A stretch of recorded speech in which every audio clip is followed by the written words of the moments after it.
Okay, well, let's go ahead and get started. Thank you all for joining us. This will be a super short session. We just sent out some information to the community of practice community about today, and as well as what we're going to be doing on next week. So we will probably have a larger crowd at that point. But again, we're really excited about what's been happening and the improvements and the enhancements that we've been making in the Summer Bridge process.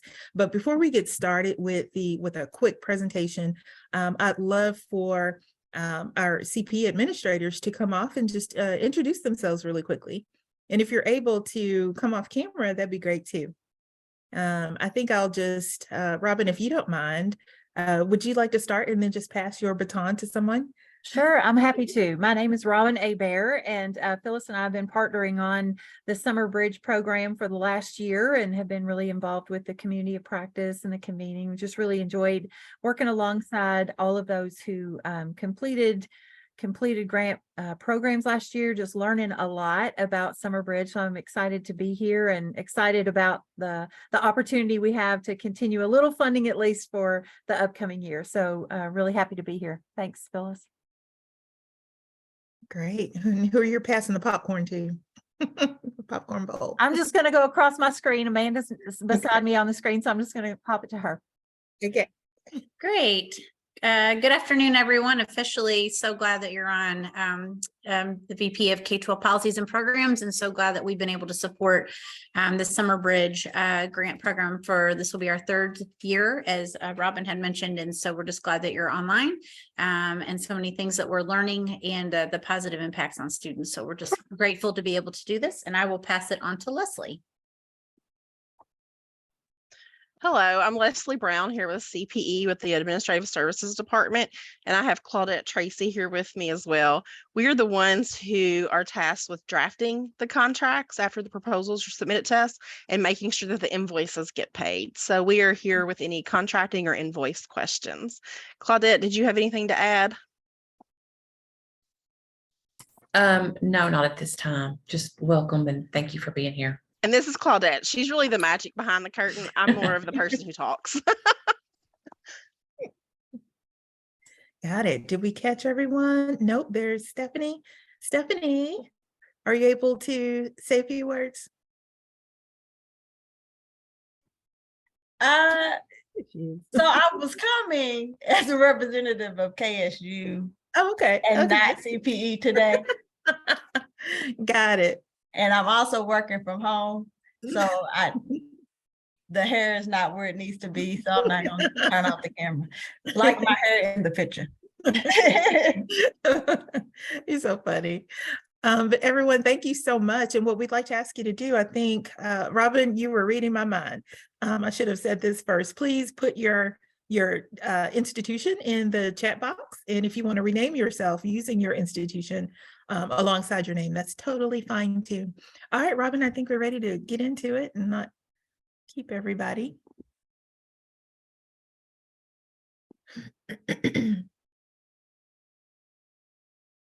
Oh, and I did forget to say, I'm Phyllis Clark, and I serve as Associate Director for the Kentucky Student Success Collaborative.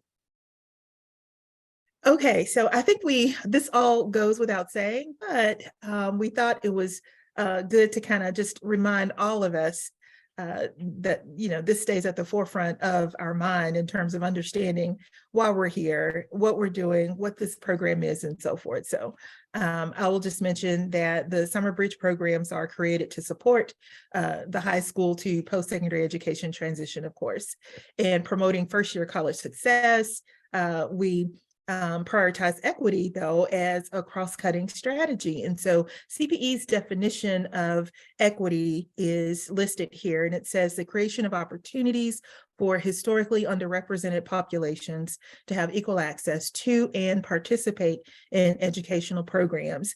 And as I was speaking with our DEI director, she was mentioning that we're also expanding this a little bit. So in the near future here, you're going to hear a little bit more about that. But right now, this is where we are. But I just wanted to raise your awareness on that. Okay, next screen. Okay, really important here. The program outcomes have been updated. And so we thought it was important to lay these out for you.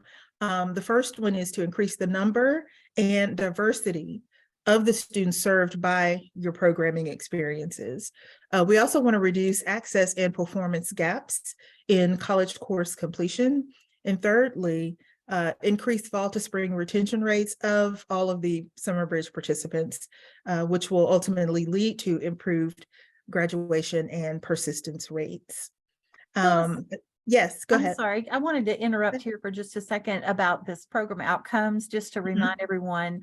One of the things that we've learned from looking at reports this year is that some of the program reports don't include these program outcomes. And so we want to make sure that this year, when you complete your proposals, that you include these programs. You're welcome to add additional programs that are local or outcomes that are local to your program, but to be sure to include these as part of how you evaluate your local program, if that makes sense. Thanks, Philip. And I see something here coming in on the chat related to this. Oh, okay, about the slides. So Robin, can we make the slides available in that? And I can put them in the Impact Exchange, which is our portal for Summer Bridge. Okay, great. Okay, what's the next slide? Toss it over to you. All right, so here's some of the basics that you're going to see in the request for proposals that our public universities 2- and 4-year, our KCTCS campuses and IQ institutions are eligible. And the funding is still coming from the same sources we've had in the past. It's through the American Rescue Plan Act. And so when we talk about availability of funding, that's what we're referring to, is how much is left in that pot of money that we can utilize for Summer Bridge. And actually, I'm going to stop you right there, Robin, just to clarify one thing. It's not necessarily the same funding in the past, because looking at who's on the call, a lot of the grants of the institutions who are on this call actually received GEAR funding in the past. Right. So this will be ARPA funds. So it's a little bit different. Okay. So the programs are to support incoming first-year post-secondary students. And so we want you to think creatively about what that might mean. That could be students who are high school seniors who are matriculating right into post-secondary, or it could be adult students who are first-year post-secondary. So just as you're thinking about the population that you want to target with your programs, just kind of think outside the box a bit there. We have had the question about the number of proposals that an institution may submit, and that is the same as last year. An institution may submit up to 3 if you have different programs at your institution that want to specialize in with a certain like type of study or type of student. You may do that, but keep in mind that depending on rubric scores and availability of funding, we may not be able to fund all of those. So up to $50,000 may be requested. We know this is less than what you've had in the past, but we are going on the availability of what we have. Like last year, your proposals are limited to 5 pages, but we want you to know that that does not include your budget form, and it also does not include, if you decide you want to add some personnel information like resumes or curriculum vitae at the end, you may add that, and that does not count in your 5 pages. That's for that actual proposal. And these are due by Friday, February 17th. We are sorry about the quick turnaround time for the proposals to be due, but we want to make sure that you have plenty of time to recruit students and recruit faculty. So they'll have to be submitted by close of business on Friday, February 17th.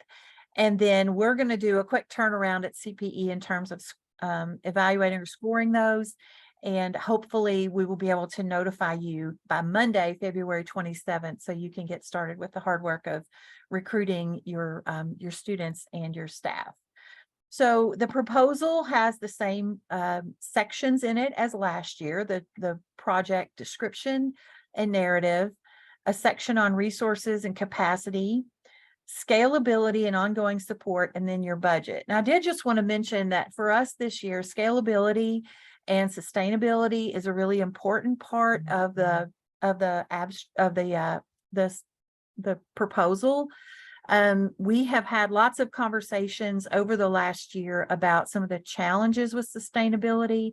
And we really are looking for ways that you can maybe tap into university funding or ways that you can partner with others in the community to continue to help support your Summer Bridge programs if or when CPE is no longer able to provide that financial support. All right. There are a lot of details in the RFP that I'm not going to read to you about all those different sections and what should go in, but there are 4 basic sections.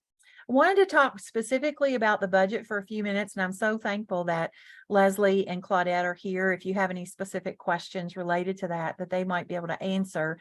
But we know the list here of allowable expenses, no big surprises here, that indirect costs are not allowable, and that this is a reimbursed grant. And so it's really important to submit those invoices in a timely way to CPE so that your university can receive the money back, for the Summer Bridge activities. The budget template is basically the same as it has been in the past, except that we've added a column for anticipated support or matching. It certainly is not required, but again, in terms of looking at sustainability, we would like to know if you have in-kind types of support that would be coming in. So this could be in the form of something like the time of people who are on staff at the university. It could be if the university is able to donate, lodging or meals or any type of support like that. So anything that the university is able to contribute, we would certainly want to know about that. A couple of other details I want to quickly go over: that we're asking you to identify a financial point of contact so that Leslie and Claudette have an easy access to a person if they should have questions or need information.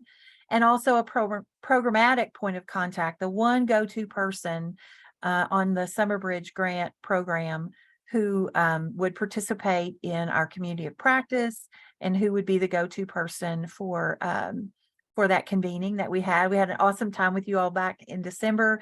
We're planning to host another convening like that in the upcoming year. Hey, Robin, I think Jeff U of L has a question about the budget. Yeah, Jeff. Sorry, I missed that. Can the budget include funding for student scholarships? Yes, it can include funding for student scholarships. I know last year quite a few people offered scholarships as incentives, and what a wonderful perk for students. Yes, thank you for the question, Jeff. Hey, Robin. Yeah. Can I thank you for moving forward with this for me? Quick question. There are several people saying they're waiting for the host, and I'm wondering if because you're in presentation mode, we can't see that, or if they're in the waiting room. Not sure. I do not see a waiting room. Seems like everybody, although I'm not showing anyone in a waiting room. Okay. I wonder, Okay. Are you getting messages from people who are not in the room right now, Phyllis? Yes, it's saying that they are waiting for the host to start the meeting. That's correct. I'm getting teams by another member from our campus, and they said they're getting that same message, waiting for the meeting to start.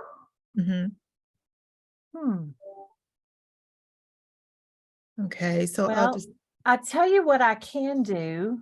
Well, Do you think they tried to dial in through Teams? No, it's saying No. that it's in the chat. They're saying that it's different than the original link sent in the RSVP. So you probably need to send the email link that you just sent right before noon. Yeah. Okay, let me try that again. I apologize if some of you on the call right now get this again. So I'm going to do it as fast as I can. So Robin, I'll just ask you to keep going. Okay, well, I'll tell you what I'm going to do. I will drop the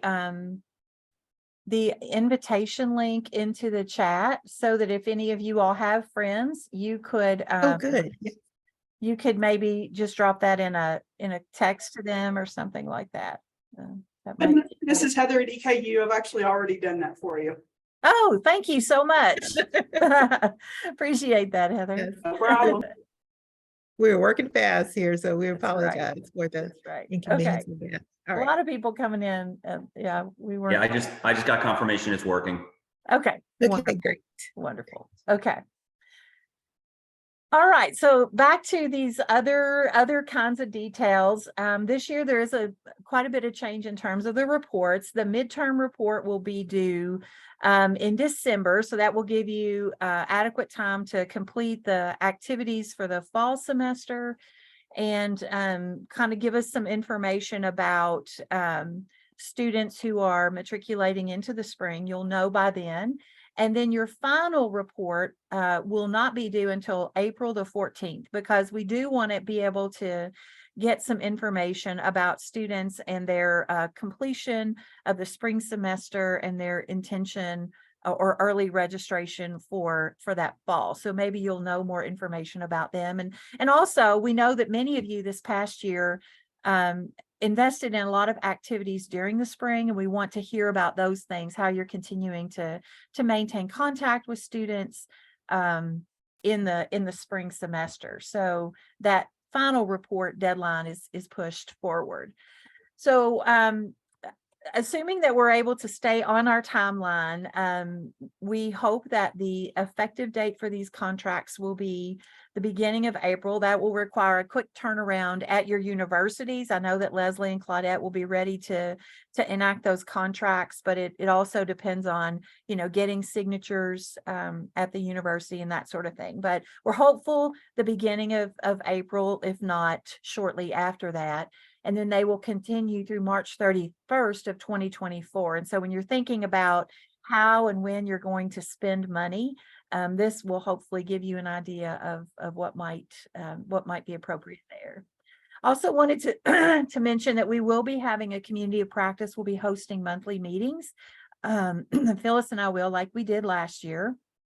And that will include a face-to-face convening in December, because I think it was really wonderful for everybody to get together face-to-face. And we're hopeful that we can do even more learning together this year about recruiting students, about sustaining the programs, all of the challenges that you all surfaced from the past years.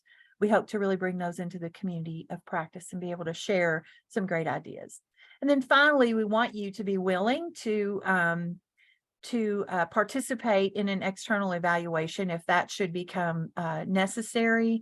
I know that many of you were interviewed by ESG this past year, and there were a lot of rich conversations and takeaways from this year's program. And so we would invite you to participate in that again this year, if possible.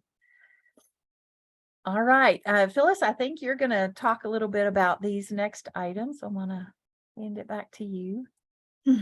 Yes, I'm sorry. I was frantically trying to send some messages to the emails that keep coming in. So let me get my mind back here. Okay, so this is just some quick notes on some of the lessons that we've learned after this past year. So but we've segmented it out into 4 different areas. So quickly, recruitment. That is always a good critical topic of conversation. And so the Summer Bridge students and faculty that work with them, we are hoping that the connections and things that we make in some of the PD and what we are going to be talking about in the communities of practice will help us to, just be able to identify some new ways of, in creative ways of recruiting our students, as well as the folks that we want to work with them, which actually leads to sustainability. We want to make sure that you are connecting your program and the development of all the aspects and the complexities of it to your institution's strategic agenda. That's always a plus, of course. And then at the same time, be thinking about the return on the investment for student enrollment and retention, and be able to use that information as the basis for your ask. Part C, quickly, the evaluation of programs is really critical. And we did understand greatly from our ESG partners that it's important to not also connect with your institution's agenda, but to make connections with IR and your department's overall agenda and be able to speak vigorously to that.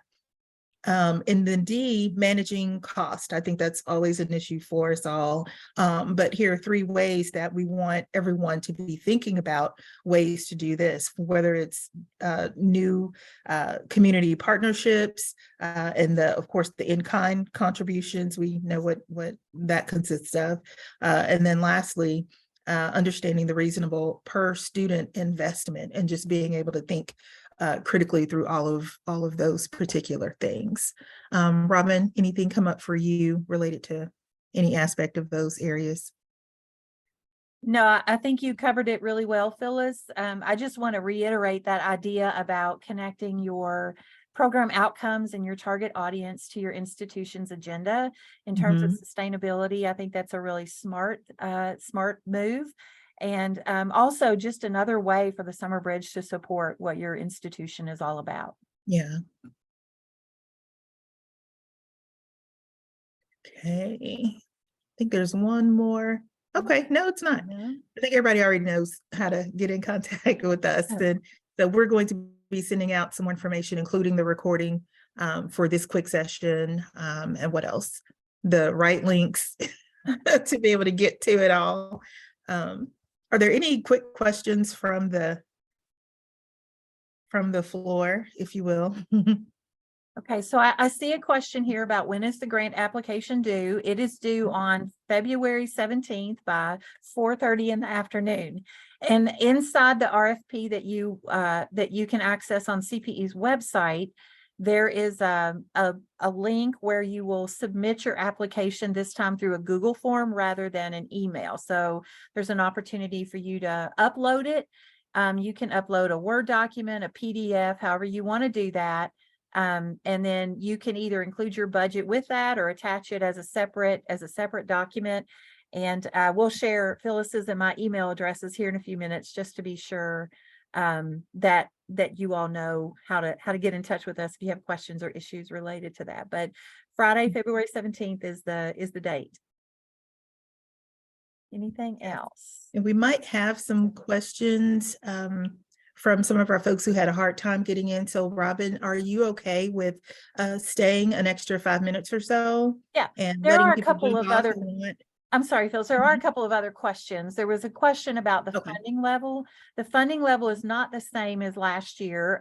It is the total request can be up to 50,000 for this year's program. And yes, the meeting is being recorded. And there's another question: will preference be given to new programs or to sustain current programs? I'm not sure preference to new or sustaining, but certainly preference given to programs that show a good sustainability plan. That's what we're really eager to see this year, because we know that this funding, they call it soft funds, that we're looking for money all the time to be able to support Summer Bridge, because CPE certainly really believes in it. But we know that our funding is limited. How many programs will you be able to fund? That's a really good question.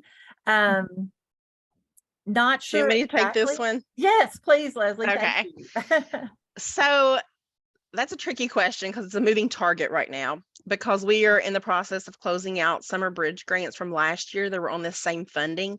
So we're trying to figure out how much was left over unspent from those. As of this moment, we can fully fund about 10 proposals. We do anticipate that number going up, but as of this moment, we can only fully fund about 10 proposals.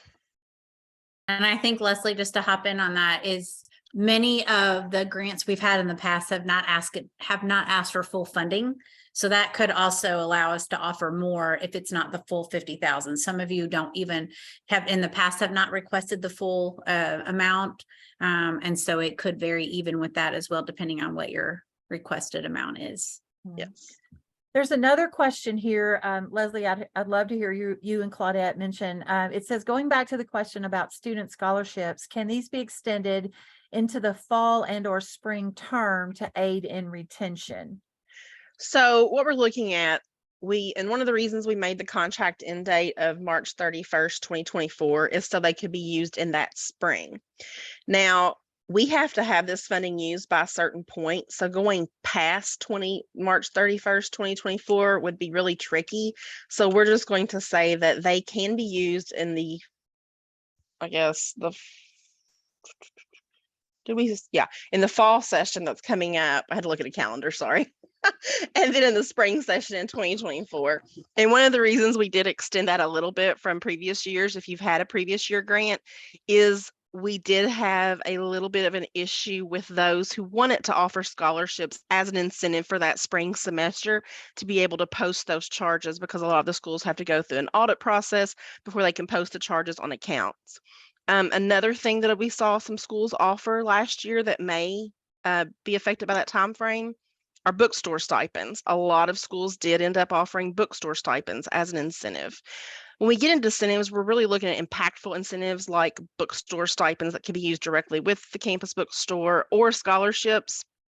Remember that we do not allow gift cards, because gift cards in the accounting world are treated like cash, and we do not have the bandwidth to try to track all of that down and come up with processes around the gift card. So we do frown upon gift cards. So when you're thinking about incentives, do think about those impactful incentives like scholarships or bookstore stipends. Okay.